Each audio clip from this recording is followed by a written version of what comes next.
Okay, cool.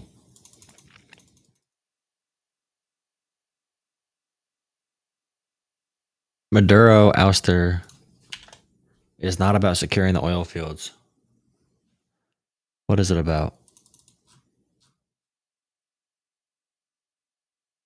Let's see.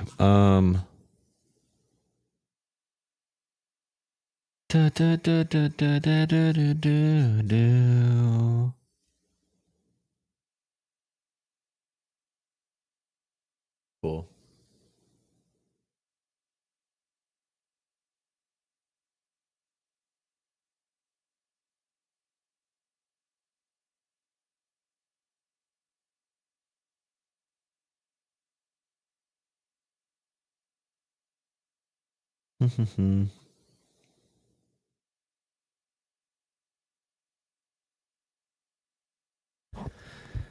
do do do. Marco Rubio was on Meet the Press today on NBC, and Joining me it's now, crazy. Secretary of State Marco Rubio. Secretary Rubio, welcome back to Meet the Press. Thank you. Thank you so much for being here. I want to start with this big picture question. Is the United States now at war with Venezuela? There's not a war. I mean, we are at war against drug trafficking organizations. It's not a war against Venezuela. So we can blow up a country, kill 100 plus people, 50 plus civilians, capture their head of state, kill multiple military generals, occupy everything going in and out of that country. But it's not a war. We are enforcing American laws with regards to oil sanctions. We have sanctioned entities. We go to court. We get a warrant. We seize those boats with oil, and that will continue. We would continue to reserve the right to take strikes against drug boats that are bringing drugs towards the United States that are being operated by transnational criminal organizations, including the Cartel de los Sols. Of course, the leader of that cartel, is now in U.S. custody and facing U.S. justice in the Southern District of New York, and that's Nicolas Maduro. So we made a big progress in that regard. Mr. Secretary, who is in charge? Are you running Venezuela right now? Yeah, I mean, I keep people, fixating on that. Here's the bottom line on it is we expect to see changes in Venezuela. They keep fixating on the entire thing that matters. Like toppling Saddam was popular. There were videos of people tearing down his statues. He was in power for like 20 plus years or whatever. Like that was popular. But what happened after Saddam with ISIS and all the other powers that rose, all the terrorist groups that rose in the power vacuum, it was way worse in Iraq after Saddam fell.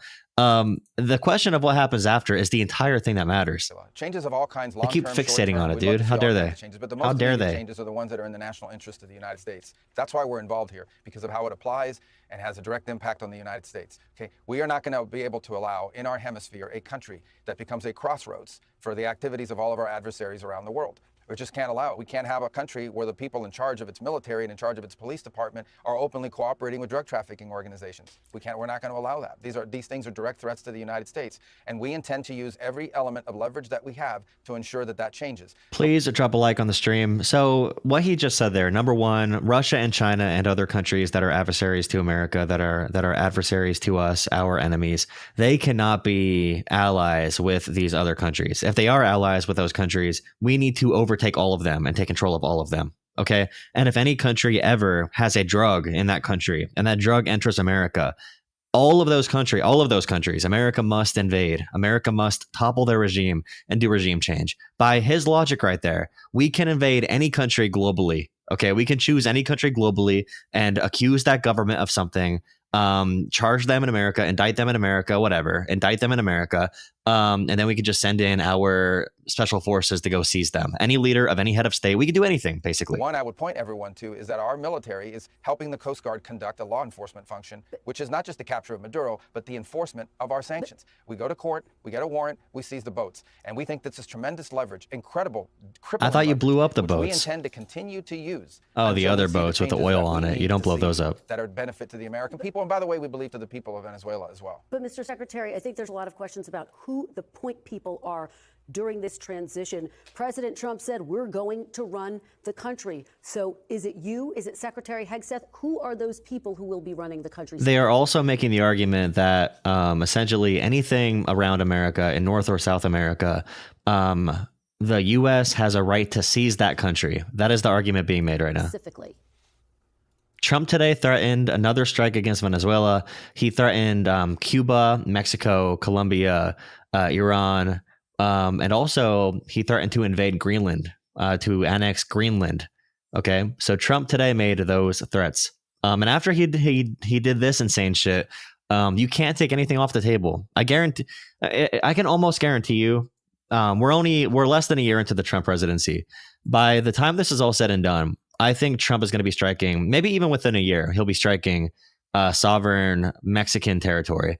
He'll be striking all of these countries eventually. If Congress won't do anything about it, they won't do anything. And Democrats, the opposition party, has a terrible Chuck Schumer and Hakeem Jeffries are like, we love what he's doing, but just ask us first. Like, it's not you, not even willing to impeach, not even willing to impeach over these illegal actions. Well, it's not running, it's running policy. The policy with regards to this, we want Venezuela to move in a certain direction because not only do we think it's good for the people of Venezuela, Greenland responded.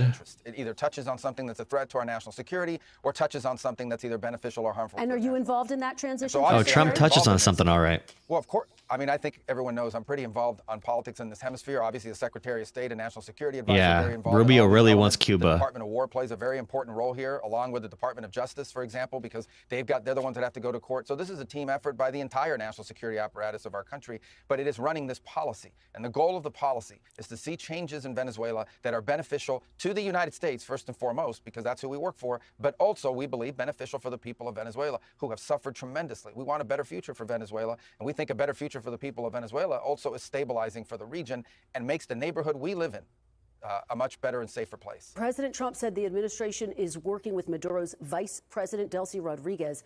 Why does the administration oppose working with the opposition leader, Maria Corina Machado? She's the Nobel Peace Prize winner, of course. It's wild. Well. Her coalition has the support of 70% of Venezuelans. Why not work with her? Bro, that Machado is her name, the one that won the Nobel Peace Prize. Her getting kicked to the curb so quickly is wild.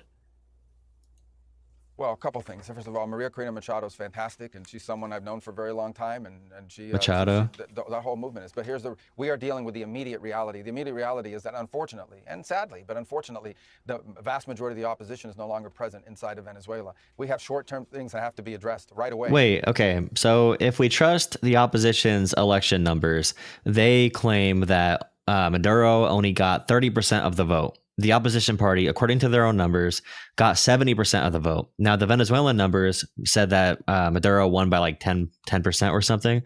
So he just said the group that supported this opposition party is no longer in Venezuela. We all wish to see a bright future for Venezuela, a transition to democracy. All of these things are great, and we all want to see that. I've worked on that for 15 years on a personal level, both in the Senate and now as National Security Advisor and Secretary of State. These are things I still care about, we still care about. But what we're talking about is what happens over the next 2-3 weeks, 2-3 months, and how that ties to the national interest of the United States. And so we expect to see more compliance and cooperation than we were previously receiving.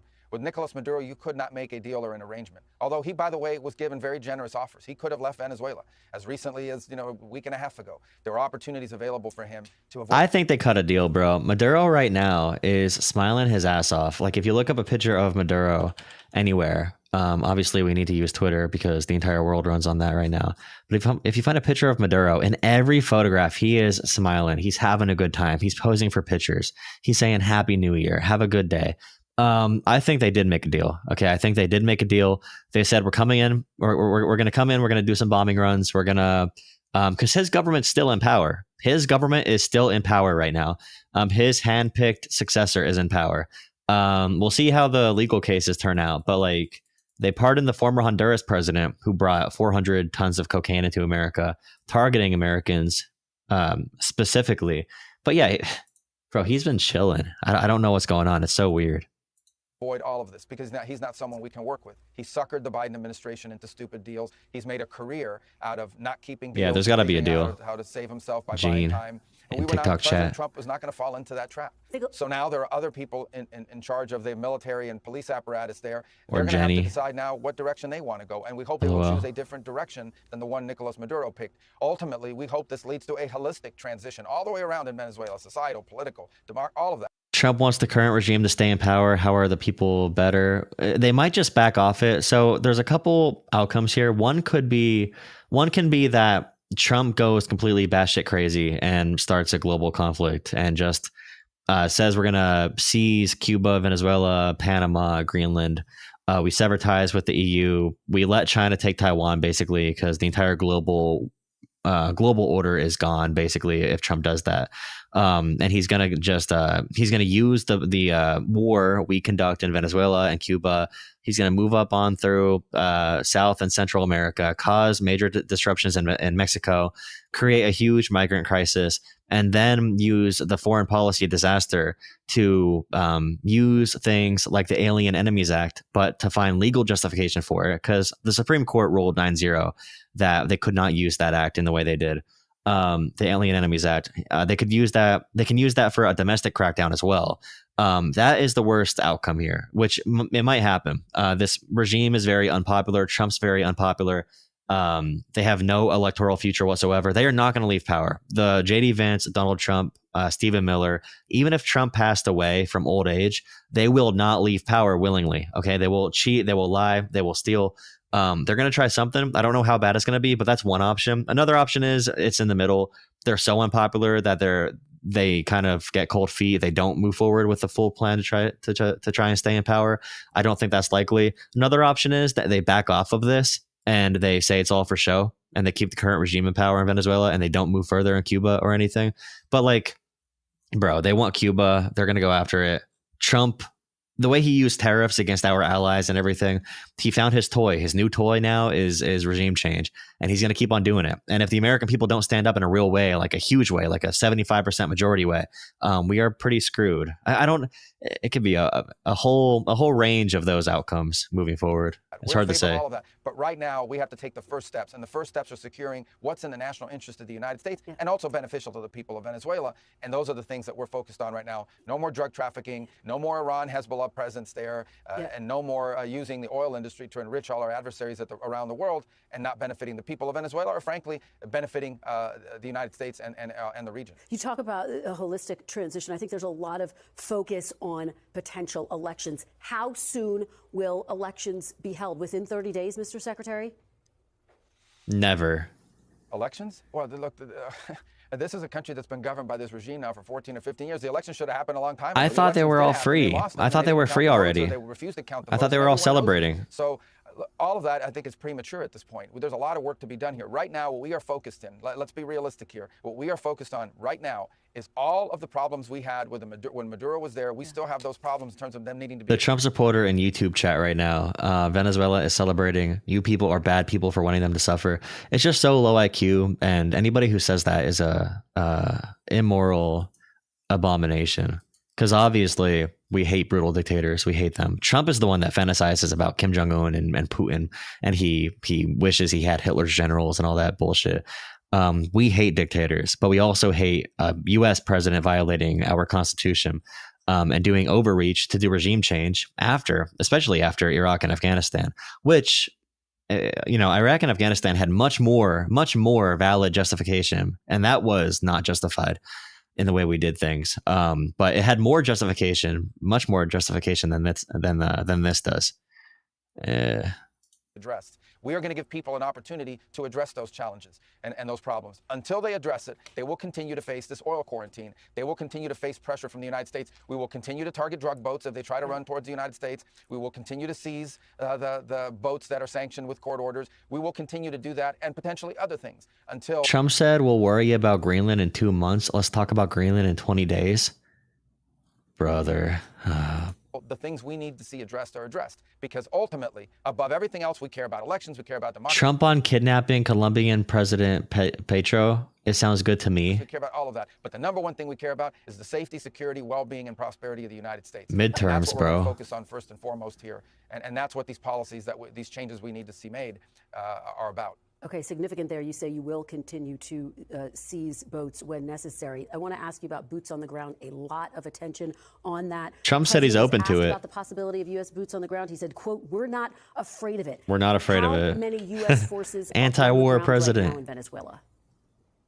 Are there any? We don't have U.S. forces on the ground in Venezuela. No, we don't have U.S. forces on the ground. Everyone knows. What does U.S. forces mean? That's the game they're playing right now. If we have intelligence officers in Venezuela, which we've had for a while, like, they're not calling that boots on the ground. If we send in our different special forces or task forces or Delta, like if we send people in, the claim right now is, the claim they're making is we sent in law enforcement agencies into Venezuela. So they're saying it's not a military action. We sent in law enforcement agencies to Venezuela to enact a U.S. law to serve Maduro his indictment, to bring him back to face a court. Okay. And because we sent our personnel to Venezuela, that justified the use under the Constitution of military force to protect American assets or personnel. That is the really dumb argument they're making. But of course, that means we can indict anybody in any country for any crime, send in people to do the arrest, and then go on just nonstop bombing runs, kill a couple hundred civilians, and Congress does not need to vote or be notified. That is their argument, which is like so antithetical to everything America has set up militarily. They were on the ground for about 2 hours when they went to capture Maduro. And I think what the president is saying is very simple, and that is, as president of the United States, he is not going to go around telling people what he's not going to do. He's not going to go around saying, I won't do this, I won't do that. Yes, for his capture. So we have a reward for his. There's one more clip from here as well, from this interview, that I wanted to get to. Tulsi Gabbard, by the way. It was funny earlier because I realized that Kamala Harris is now posting like Tulsi Gabbard, and Tulsi Gabbard is posting like a vicious war criminal. The White House Chief of Staff Susie Wiles told Vanity. Yeah, but now will. Yeah, and you're absolutely right. I was referencing, obviously, the former president. White House Chief of Staff Susie Wiles told Vanity Fair that an attack on Venezuela's mainland would require approval from Congress. Why didn't that happen, and will it happen with any future action the administration plans to take in Venezuela or elsewhere? This was not an action that this was not an action. It's not an act of war. Approval. In fact, it couldn't require congressional approval because this was not an invasion. This is not an extended military operation. This is a very precise operation that involved a couple of hours of action. It was a very delicate operation. We can just go take somebody's president, a country's president. We can just, arrest them, abduct them, whatever, bring them to America to face charges. We can bomb. We can kill over 100 people in said country. We can kill over 50 civilians. And it's not even a military operation, guys. It's not a military operation. We can take a country's president, whether legitimate or not, okay? Because some countries do recognize Maduro, although I would not recognize Maduro, obviously. He's a brutal dictator who lied to stay in power. Bad, terrible. But what he just said there is batshit low IQ crazy. Like that. Two, it was one that required all these conditions to be in place at the right time in the right place. You couldn't afford leaks. We couldn't afford anything out there that would have endangered the mission and gotten people killed or killed off the mission and the optionality. We didn't even know if the mission was going to happen. Remember the signal chat? Notify something you're not even sure if it can happen, because in order for it to happen, we had no idea it was going to happen. We only moved 15,000 U.S. troops in the area and all of our biggest vessels and aircraft carriers into the area. We had no idea it was going to happen. Do you realize? Does anybody realize how much needs to be put in place for a military operation like this to take place? Like, do you realize how much surveillance, how much of a foothold we need, how much equipment, how many men we need to move into the area? And he's like, we don't even know. We didn't know it was going to. Trump is posting about it every day. Okay. Trump has been posting about it every day. And we found out today that maybe they didn't know it was going to happen, which is even worse, by the way, if they did not know it was going to happen. If they did not know it was going to happen. Trump said today, it came out that the final straw here that made Trump make this decision was seeing Maduro dance on camera over the past couple of weeks and getting mad at Maduro dancing, feeling like Maduro was mocking him. That's the reason Trump decided to do this, by the way. needed to have weather conditions in place. He needed to be at the right place. Men are too emotional. Men are too emotional to be leaders. To go. There were a lot of factors in place. It was a trigger-based operation. But you can't notify that, number one, because you don't even know what's going to happen if those conditions will ever align. And number two, you can't risk it being disclosed. But this was not an attack on Venezuela. This was a law enforcement function to capture an indicted drug trafficker. And of course, we needed the Department of War to support it. An indicted drug trafficker in America with American law. We also indicted him for machine guns, for a gun crime from like 1930 something, which is really interesting. But yeah, so imagine if like, I don't know, China was like, hey guys, we're gonna invade America, send our special forces in, we're gonna detain Donald Trump because he defrauded our crypto billionaires, which he definitely, I mean that's probably something they could do, right? They could make that claim.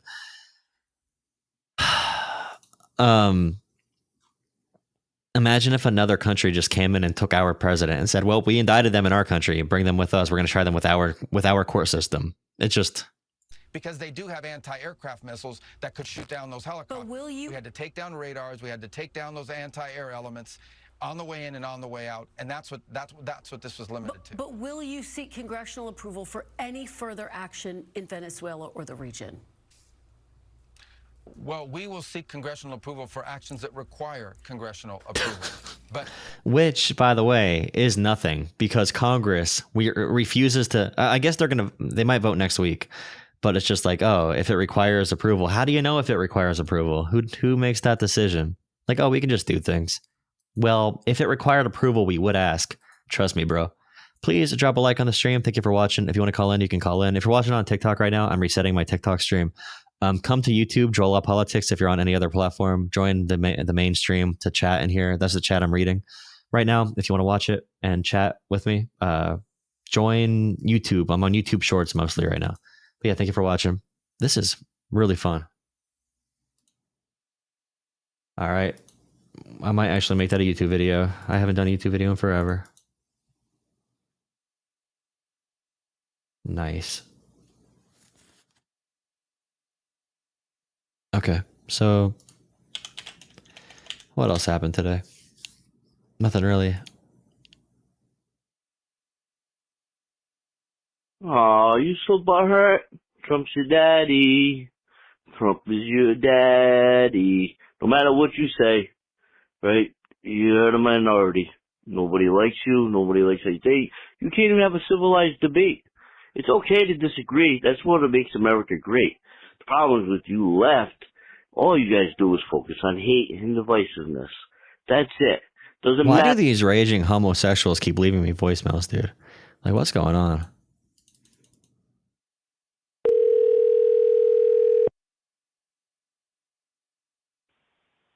Is this the live stream? Yeah, this is the live stream. How are you? I'm good. How are you?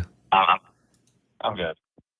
Good. I lifetime Democrat. I worked for Obama, and voted for Joe Biden, but I think you're way off, and I say that respectfully. On and what? I want to have a civil conversation. On what? Not yelling, nothing like that. But okay, so when the sanctions went on Russia, what essentially happened was they could no longer sell oil to certain countries, which lets them fund the war with Ukraine. So what they did was they partnered with Maduro, brought their oil across the ocean, brought it into Venezuela, and they started to funnel it into the United States themselves. So when they say this is about oil, what they're saying is we're not going to let Russian oil make its way into the United States and end up funding the war against Ukraine. Now that Russia can no longer use Venezuela as a vessel, they can no longer fund that war, and that war will come to an end. When it comes to Russia's funding mechanisms, I highly doubt Venezuela is the main piece that mattered to Russia with the support of China and Chinese financing. But when it comes to Russia, this decision, they're not even making an argument at all to do with Russia. And Trump has been very pro-Russia, extremely pro-Russia in all of his negotiations with Ukraine. There's no one believes that this is about Russia. They're arguing about maybe China, their foothold in the region, maybe drugs from Venezuela, or about oil. Those are the three main arguments. But you're the first person I've heard bring up that argument about Russia. But I would never believe that Trump cares about that. He's pretty. Like he's as pro-Russia as you possibly could be without losing, like, I don't know, most Americans, all Americans. What he believes in is not to attack Russia, it's to dry Russia out and to make sure that Russia cannot fund the war at all. And if you look at every single piece of what he's done, it has been attacking Russia, but underneath the surface, and this is going to be the final blow. Why did Trump shut off our intel to Ukraine for a few months? Why did Trump randomly shut off our intel sharing with Ukraine and with Europe for a few months when he took office? Oh, he said because they signed a contract with Russia, and he said, look, you cannot tell us you want us to protect you from Russia if you're going to fund the war with Russia and no, Ukraine. Trump left Ukraine blind. Okay, Trump left Ukraine blind for a few months.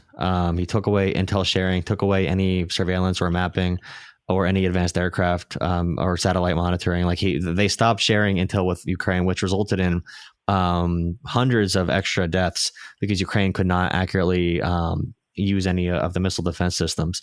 So like Trump was playing huge games with that. Trump has given huge credence to Russian propaganda. Trump has been a huge enemy to Ukraine getting funding from every country and getting weapons. Eventually, I mean, they were able to kiss his ass enough to make him support Ukraine. But like, he's very, very, very, very anti-Ukraine. He said this week that Russia loves Ukraine and Russia wants the best for Ukraine. Like this guy is... He needs, I don't know, he needs meds or something. But there's no reason I would ever believe Trump cares about beating Russia or whatever. Like, there's no reason for me to believe that. I tell you what, because like I said, I lifelong Democrat here. I don't like Trump either. Okay, but you're at a computer. Look and see how much Russian oil is going into the United States right now. What was your favorite Obama policy? What was your favorite Obama policy? My favorite Obama policy was having, free community college for your first 2 years, and it really benefited me. But that, and, I really did appreciate his stance on immigration. And it's what really made me love, the fact that when people come over, you have to contribute something, and you need to. There's no reason to think if you're going to be committing crimes in another country that you're going to come over here and do anything. Well, Obama never passed a policy on free college, on free community college. That was never passed. Republicans blocked that, so maybe your state did a policy like that, but Obama never did that. Yes, he did. Here, I'll pull it right up. There's no law that was passed through federal. I don't think there's any law that passed to make it free. They did try working with states to provide or to facilitate possible programs here, but there was never any policy passed by Congress. I don't think. There were more Pell Grants. There were more grants for kids going to college, but in terms of free 2-year community college, I don't know. I never heard of that, but unless if it happened for a couple of years and was removed, but yeah, it was his last 2 years when he was in office. They passed 2015 and lasted his last 2 years, or 2014. I apologize. Okay, I just don't think this is about Russia. I mean, if it was about, if we're gonna be threatening to annex Greenland and Cuba and Mexico and Colombia and Venezuela, I just think it's largely ideological. It's largely Trump thinks it's about oil, although Venezuela does not have that much oil that's really usable and profitable. They have really heavy, dirty oil. It's hard to refine, so like it's not going to be that easy of a process for us. But yeah, there's no reason for me to believe this administration has any real values or goals globally. it's hard to refine, but they have the most oil of any country. So if you could get down there and make it correct, and make and do the job better, and make sure that the oil going into the United States is going straight from Venezuela, I don't see anything wrong with it. But the oil that's been coming out of Venezuela has not been Venezuelan oil, is the problem. I mean, even if America's not going to have access to those markets regardless. I mean, we'd have to facilitate boots on the ground in Venezuela to facilitate all of their drilling, and then also their refineries, which are really far away from the drilling they do in Venezuela. The refineries are more in the center of it. Venezuela is a pretty big place. I think it's a little bit bigger than Texas. It's just like, it's a funnel system, though. It acts as a funnel system, though. With the refinery, it is there, and then it feeds into all the pipelines are built into the refineries. So all the gas stations, everything like that, are coming directly from the refinery there's no pipelines going into Venezuela from anywhere else. It's all from right there. So if they can get into the refinery itself and create their own pipeline, they could get it straight from. No, the question is the U.S. involvement boots on the ground and nation building? Is that going to be the thing? Is it facilitating all of Venezuela? Are we propping up a fake government? Right now, the Maduro government, his government is still in place very strongly. Nothing really happened in terms of the overall structure. I think a couple officials, like defense officials, were killed in the strikes. But nothing is fundamentally different today in Venezuela. If anything, it's probably a worse situation, as the country is in even more panic and more, confusion on what's going to come next. There's no one has any idea what's going to happen. They elected a man that they wanted.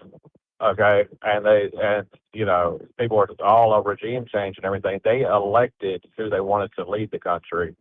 And if they can get him into place, they can get him to put these people in jail correctly and whatnot, and let his policies take over. We would need to take control of the entire country to do that. There's no there's nothing politically influential enough in Venezuela to do a full regime change. It's not possible unless if America is literally going to make it a client state. There's no reason to, and even Rubio and Trump, who I was just talking about, they have said they need boots on the ground. They need full control of it, or they're going to keep the current government in place. And Rubio is getting snappy because there's no way to really replace the government. They were asking about the opposition leader multiple times. The press was, and Trump and Rubio said, nope, Machado, she has no chance, no influence. The opposition party has no influence. Those people are gone now.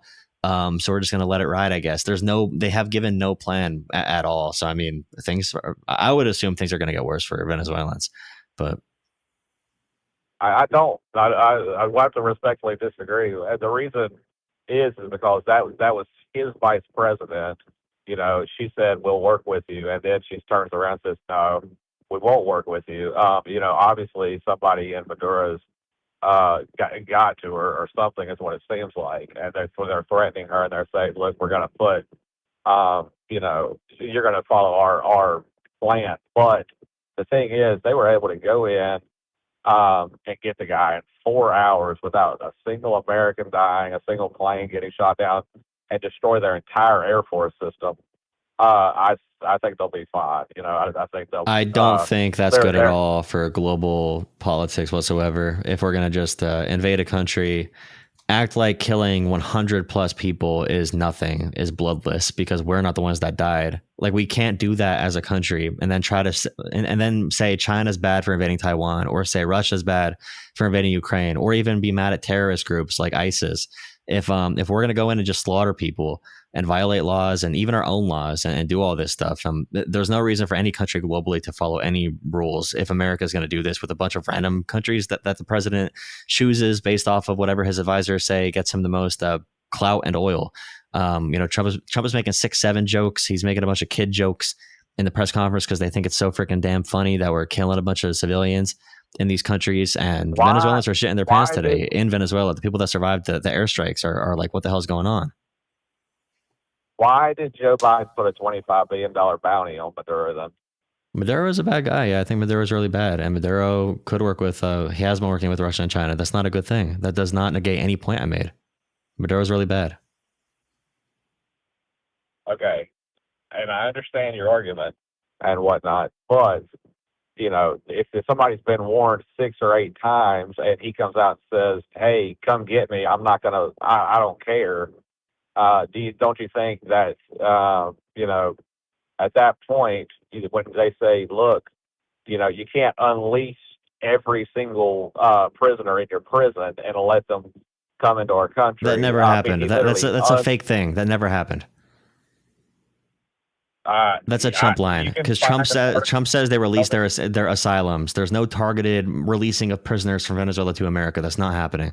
Like, I don't know why you would even make a point like that. That makes me not trust anything. Like, not even just like disagreements. That makes me not trust your IQ level. If you think that's like an actual argument. The only reason, I'll tell you what, I'll fly you out to my house and we can compare education levels if you want to do that. But if you think that Venezuela dumping their insane asylums, okay, where's the proof at?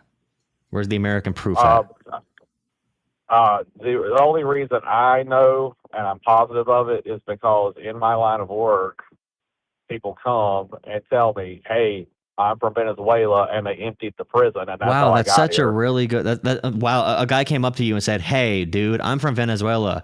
They emptied the prisons, and now I'm here to do crime. I am a violent gang member. They emptied the prisons. Hey, sir. Hey, random American. I am a violent gang member. Can you please report me to ICE? Hello, American. I am. Okay, but regardless, where is the American proof? Where is the court? Where is the trials? Where's the evidence? Give me your email. Text me your email. You could. With the Alien Enemies Act that they used, did you support that when they took people to El Salvador? Say that again. I apologize. It broke off. With the Alien Enemies Act, where they snatched up a bunch of random people and took them, many Venezuelans, to El Salvador to be tortured. Did you support that? No, I don't. Okay, that is something where this administration, if they're going to do acts like that, I would never trust their intentions here. Like Trump was talking about treating the people who flee Venezuela in a nice way from what we're doing right now. And it's like, we've had Venezuelans seeking asylum in America who were not criminals, who we knew were not criminals, and we sent them to be tortured and laughed about it. So like, why would I ever trust any? And they present no information about these boats they strike. They kill anybody before they can speak, or they send them back to the country they came from.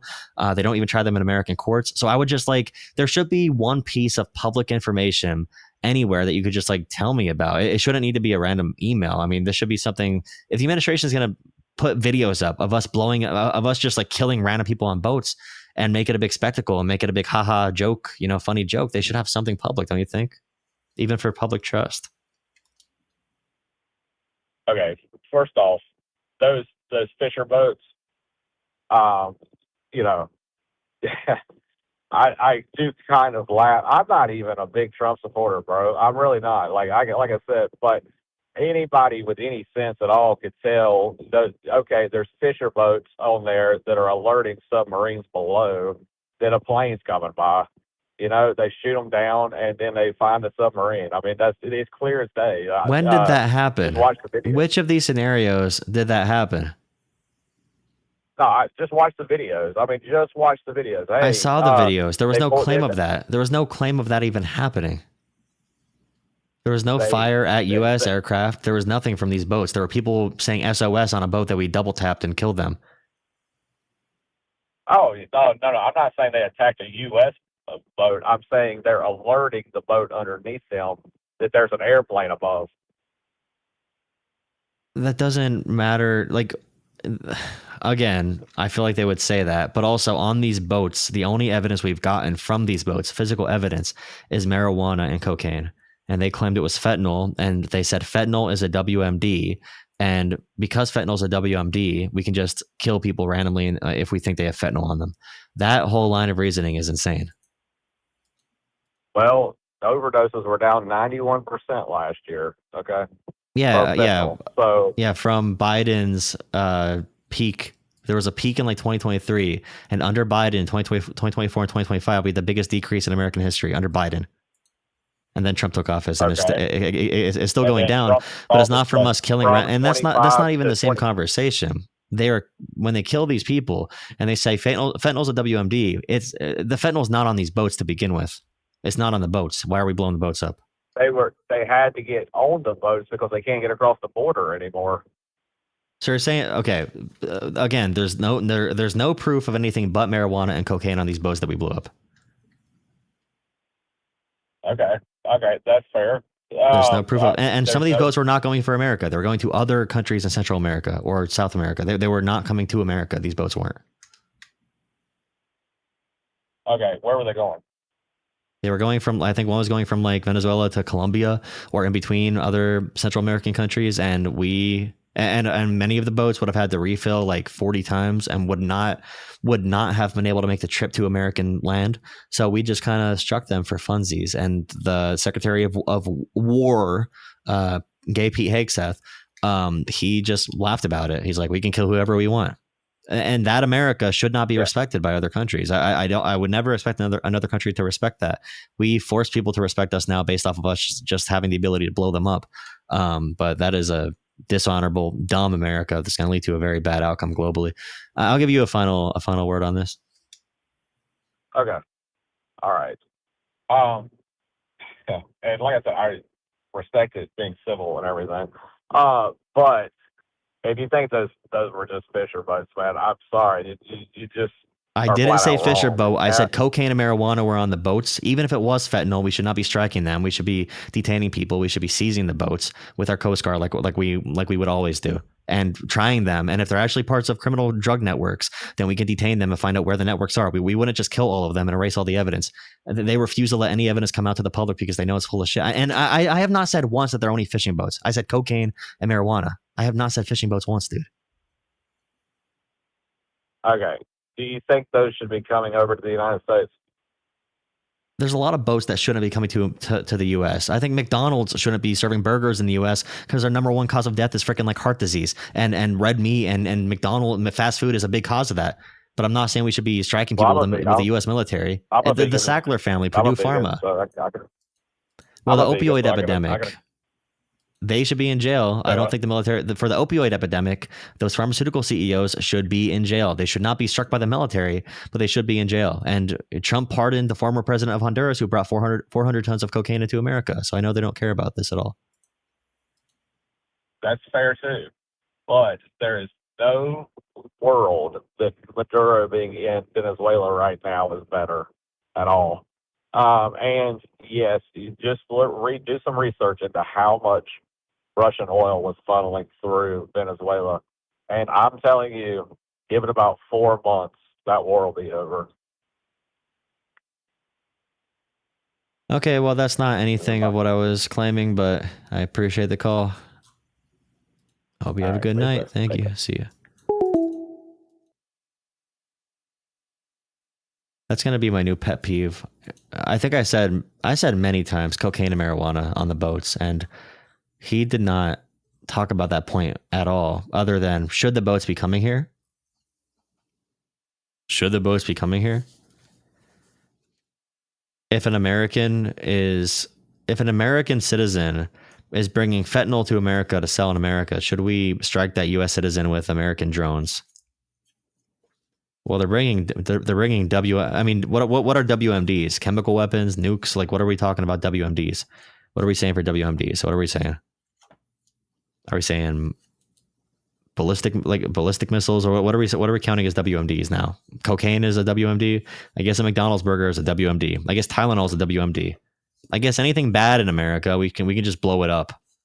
We can just drop bombs on every issue we have in America. It doesn't matter. Everything's a WMD. Everything is a WMD. Everyone's a terrorist. Like, it's very high IQ. Please drop a like. Repost this video. Follow my page. Whatever. Said fishing boat once. Well, some of them were fishing boats. Like physical fishing boats. But I didn't say random fishing boats. I said the evidence was cocaine and marijuana was on them. It's Pride Night. January 6th is Pride Night. What?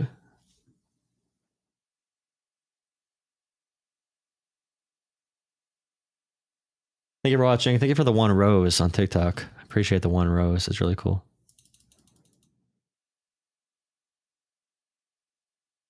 Venezuela is freed. There are no problems in Venezuela anymore. Okay, we're gonna find another video to watch.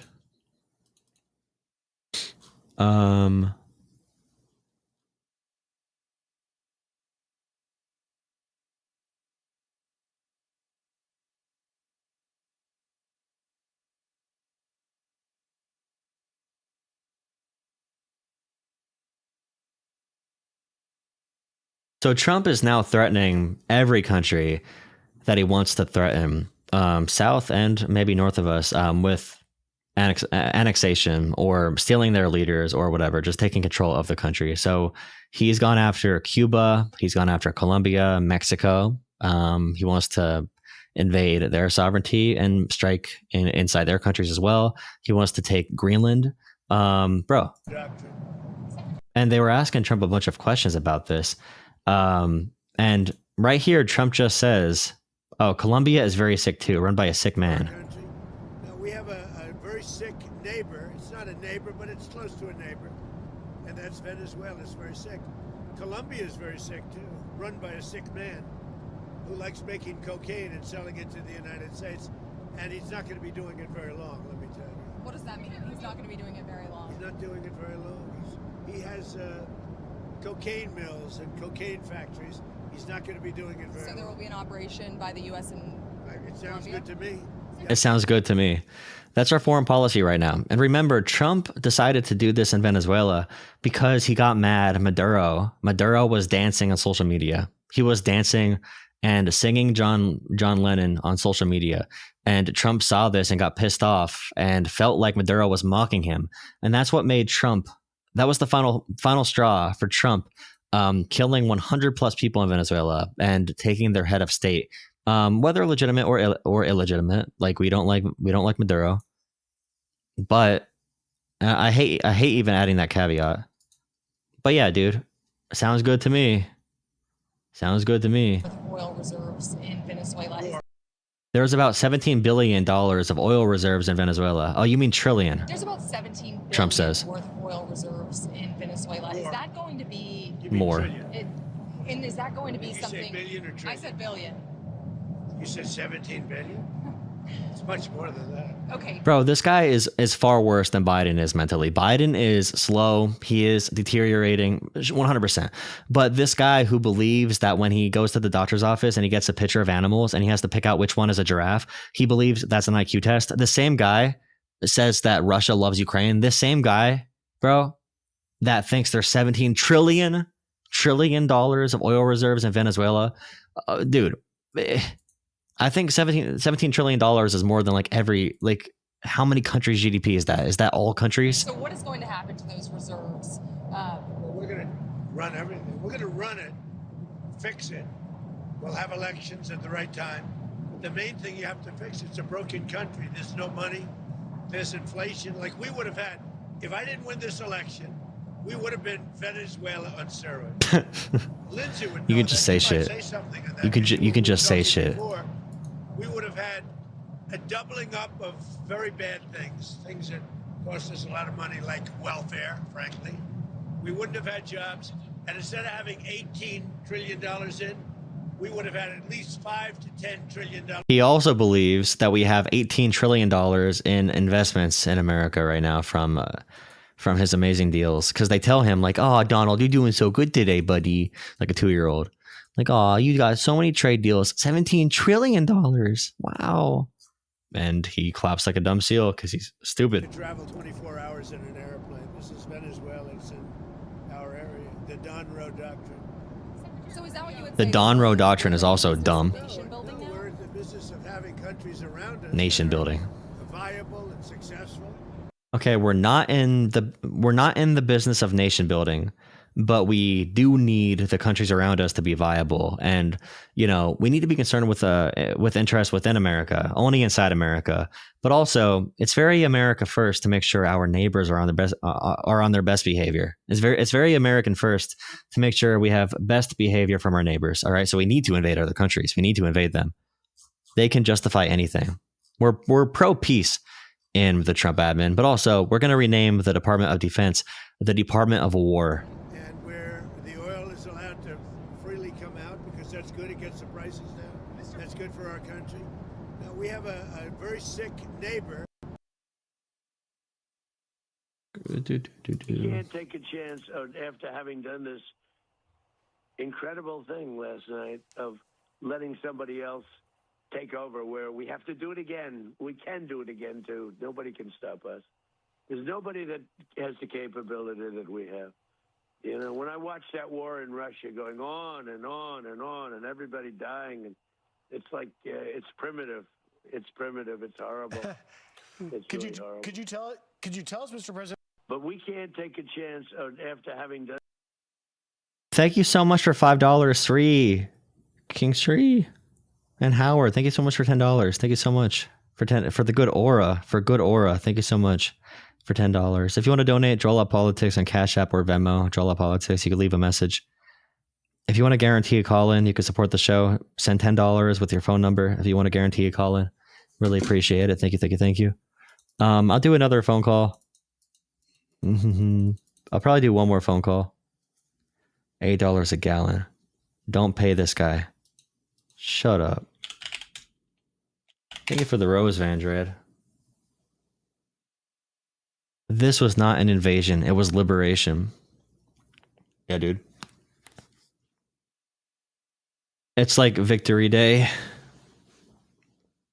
Trump is like the worst aspects of Reagan and both Bushes put together, plus some like old-fashioned fascism. Yeah, he really is awesome. Do you like my snowman behind me? Look at my snowman back there. It was not an invasion, it was liberation. Okay, just say you're cringe. Just say you're cringe, okay? I kind of like the microphone down there better. It feels better to talk into. Someone said, call me. Wow, what a forward way to say that.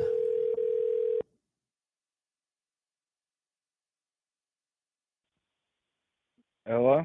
Hello? No way, is this that live? Yeah, it's the live. What's up? Oh, sweet. Oh, not much. I'm not gonna go into that. No, you're debating the Trump thing, right? Sure. Well,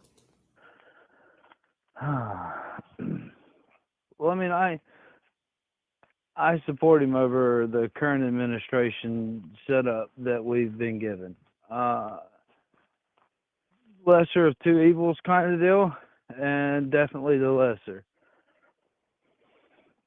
Okay. Well, in terms of corruption, he's far worse. In terms of war, he's far worse than Biden. No,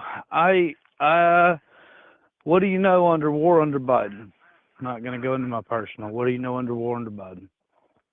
Well, Joe Biden was the only president to not have any active conflicts globally after pulling out of Afghanistan, and to not start any new I was wars, there for that. even between Obama and the Bushes and all of them. They all have some kind of conflict or war. And Biden Trump had more drone strikes or total airstrikes in his first year, in his first like 6 months, than Biden hasn't had his entire presidency. Yeah. Obama had the drone strike champion, but yeah, well, Trump did more than Obama did. Trump, but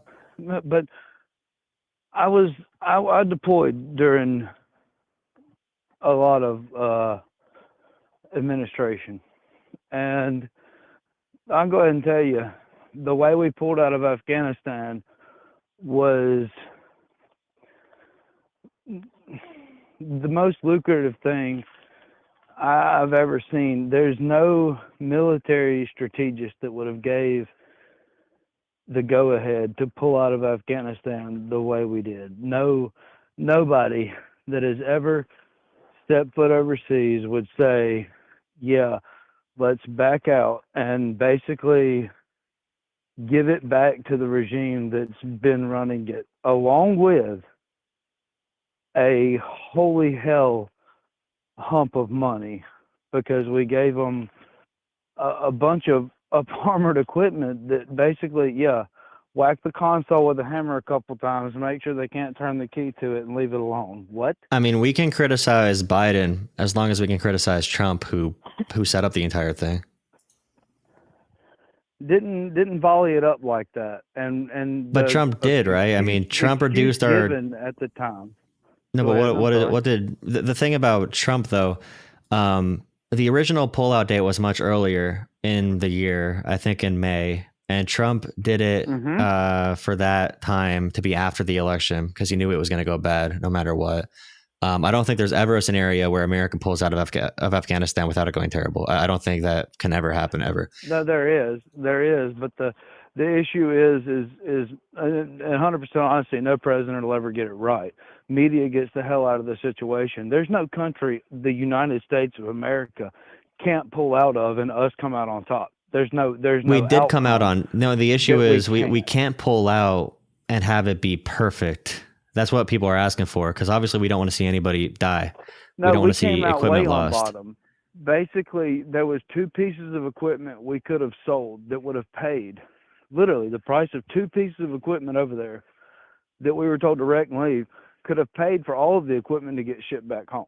Yeah, but my big point, because I didn't get through my whole thing, just to say what my position is on that. It's just when Biden came into office, the pullout was negotiated for May, and he came into office very short term, obviously, because he just got in, and they were all like, "Holy crap, this is way too soon. The situation is even more chaotic than it was when they did pull out." And I think when Biden did the September 11th thing, I think he did was really stupid. But the Trump agreement, the Doha Accord or whatever it was called, that released like 6,000 Taliban fighters, that left out the Afghanistan government completely out of negotiations. We negotiated directly with the Taliban, and by the time Biden took power, Trump reduced our troop count to an all-time low. We lost a lot of the air support that we did have, and then the Taliban was already moving in on what's the capital city again of Afghanistan that fell last? I forgot the name of it. Man, on live, really? Let me see. Kabul. Yeah, it was Kabul. Yeah, I forgot the name of it. But yeah, the Taliban was closing in on Kabul. So the big criticism of Trump was that he negotiated the pullout without the Afghanistan government, which we were propping up, obviously. When we left, they were probably going to fall regardless. But we released those fighters. We lowered our troop count. And one of the big issues was we had our NATO partners in there with us, that we had to get them evacuated as well. And we have, and I'm fine with blaming the Biden administration, but we need to talk about the role that Trump played too. They knew what they were walking into. Yeah, but but do you know what I mean about Trump though? Do you see what I mean though about that? Yeah, but like if I'm going for a job, let's say I'm going for promotion at work, I'm looking at everything that my supervisor is doing wrong, right? And my plan is to come in and fix all of that, right? So I know he's doing this wrong. I'm not going to come in and screw it up even more. Like, that's not the way I'm going for a promotion. So when he came in to a 20-year war, so we have to go all the way back to like Bush to actually start connecting dots, but a 20-year war. And if you're going to come in and end it with when I say the strongest military presence, can't even get into it, but the strongest military presence on the world. There's not a country that if we're like at war, actual war with, that there's a U.S. president that can't say, no, this is how we're going to do it. And it not go that way. With just naval equipment alone with our Air Force, that just, if a president had time coming in, there's no way they can't make a proper decision because they know all the information. Here's the two things Biden could have done. So Trump set it up terribly, and Joe Biden got tossed the football at that point. And when Trump released all those Taliban fighters and we reduced troop count, we did not warn the Afghanistan government, they found out because the Taliban were closing in. They did not. I don't think they even found out from America that there was a deal. I think the Taliban was closing in, and they got word of it, and the Afghanistan government was like, "Wait, what's going on?" Because they were left out completely. So when Biden takes office, what he could have done, the only other option, because Trump reduced troop count so low, Biden would have had to re-up in the region. He would have had to put more troops in the region.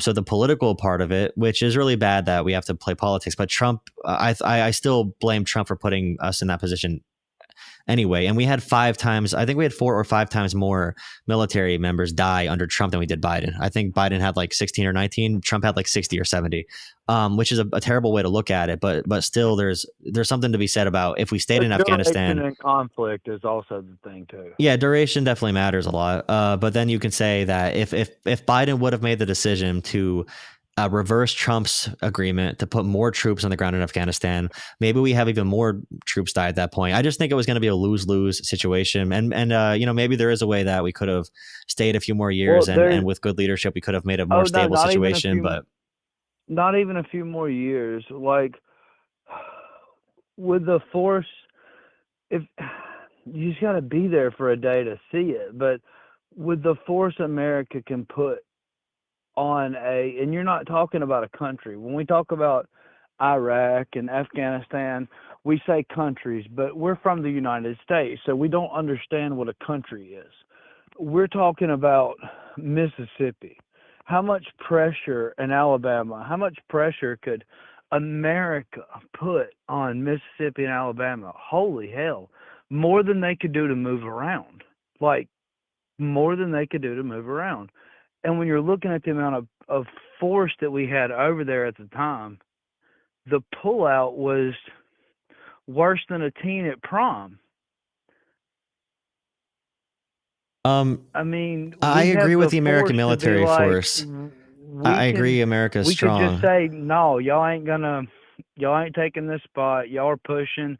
I saw the last administration noticed y'all were pushing and didn't do anything about it. So instead of not doing anything about it, reducing our force, how about in 2 days we push back and level this, and like instead of give it away and throw 20 years down the drain, like Trump might have set him up bad, but Biden flushed the toilet. Yeah, but right? Here's the thing, though. Trump campaigned on 13 dead Americans to win the presidency. And the Trump deal with the Taliban, it was signed in February 2020. I have a summary pulled up. It committed to withdrawing troops by May 2021 if the Taliban prevented terrorist groups like Al Qaeda from using Afghanistan to threaten the U.S., which the Taliban, there's some skepticism if they actually upheld their side of the deal. And then the Taliban agreed to start peace talks with the Afghan government. The deal aimed to end the war, but the negotiations stalled. And after Trump left, none of it really held. The U.S. forces were to be withdrawn by May 2021. The they were going to reduce forces to 8,600. The 5,000 Taliban prisoners were released on March 10, 2020. And when we talk about this being the setup of a 20-year war, after 20 years, expecting Biden to come in 4 months after Trump screwed the whole thing up to that point, we can blame Biden. I think the way they handled that was bad. I'm not going to defend Biden on the Afghanistan pullout, but if we Trump campaigned on dead Americans to win, and he had just as much of a role, and the main people to be blaming are Bush and Cheney anyway for this 20-year war, and Biden gets blamed for 4 years and for 4 months in office. It's the person who had the most information on the test that should score the highest, right? Is that fair to say? Yeah, but if we're running like a relay race and you're the final leg and you're behind already, it's hard to catch up. But you're last. But it is hard. It's not easy, no doubt. But the winner of a test is who has the most information. War is one-off information, not troops. And when you're given the most information, you're expected to produce the most results. When you are given the most information and produce the worst results, that then inclines even worse on you. But when to talk about the war side on Trump and Biden,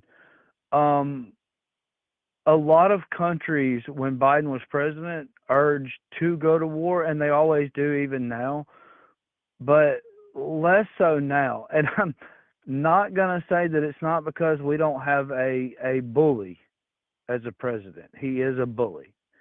But to communist countries, a bully is their biggest nightmare because they don't know what the hell a bully will do.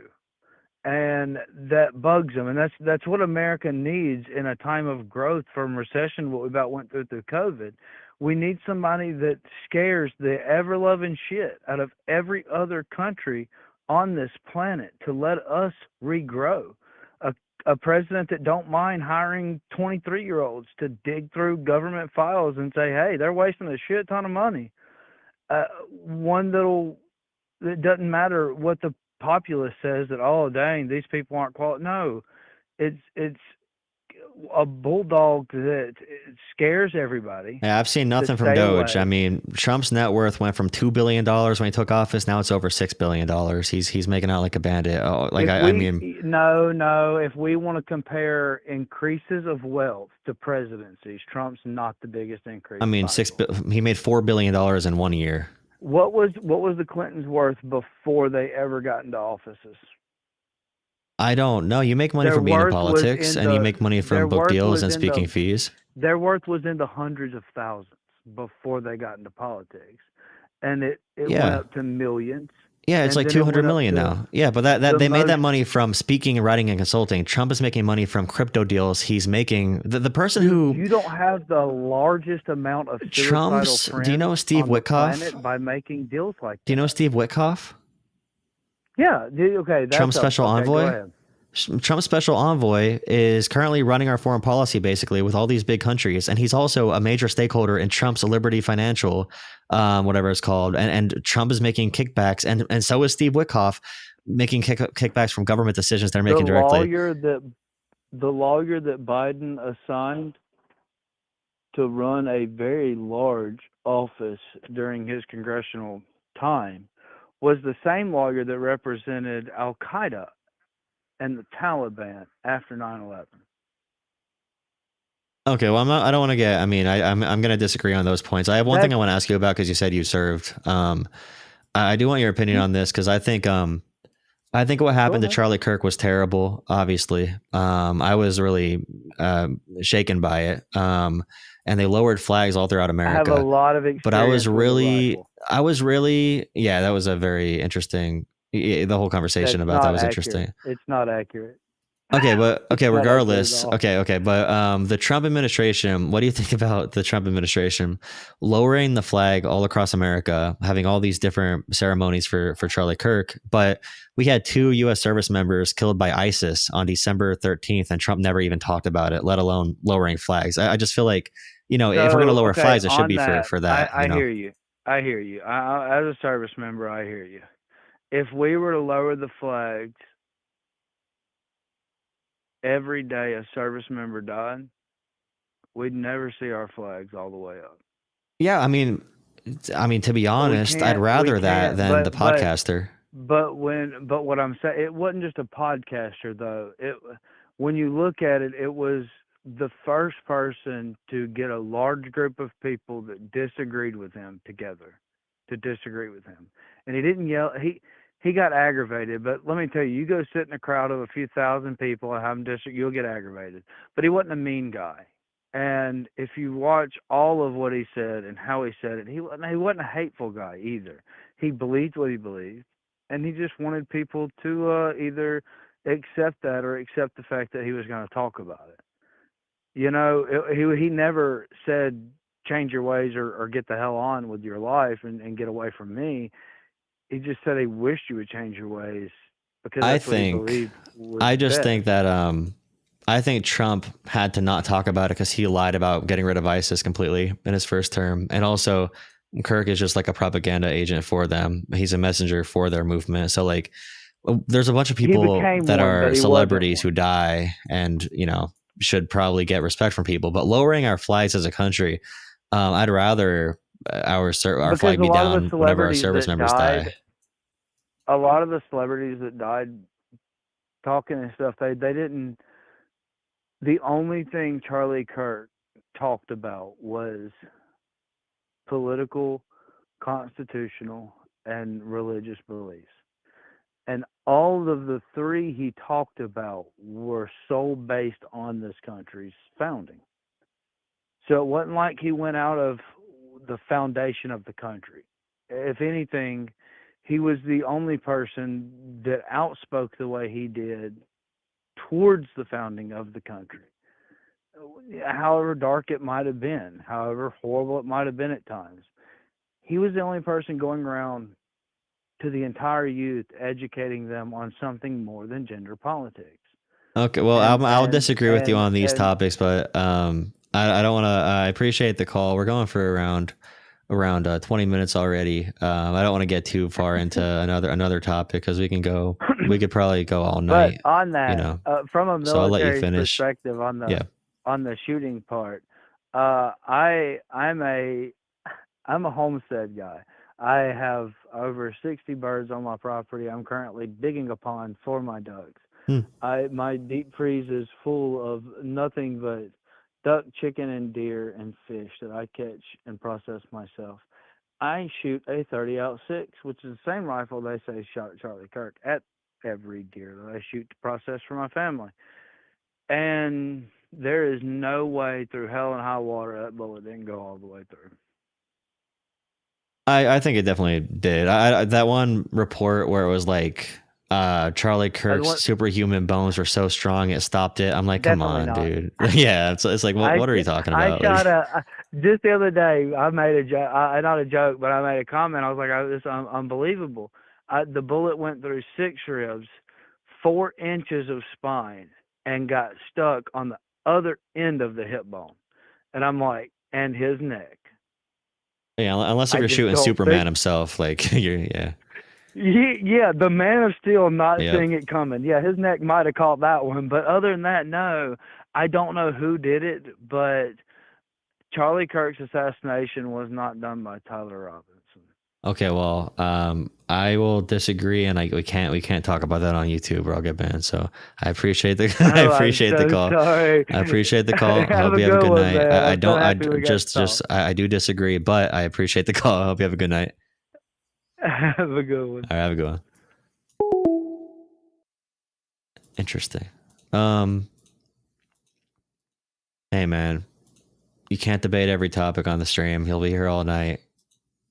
There's gonna be like, I'll pick a couple topics I want to get to with somebody.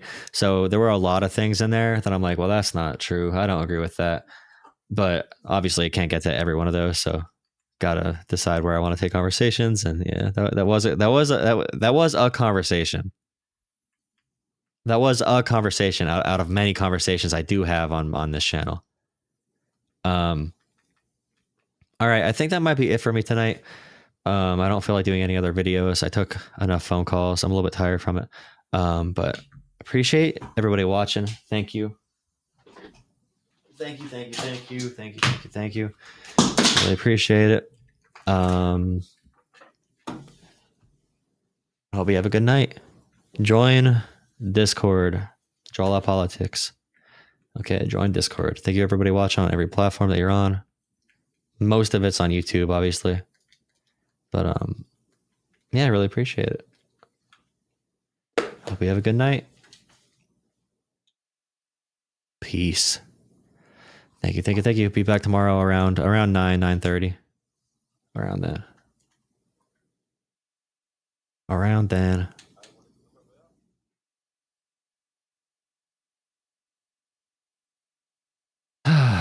All right.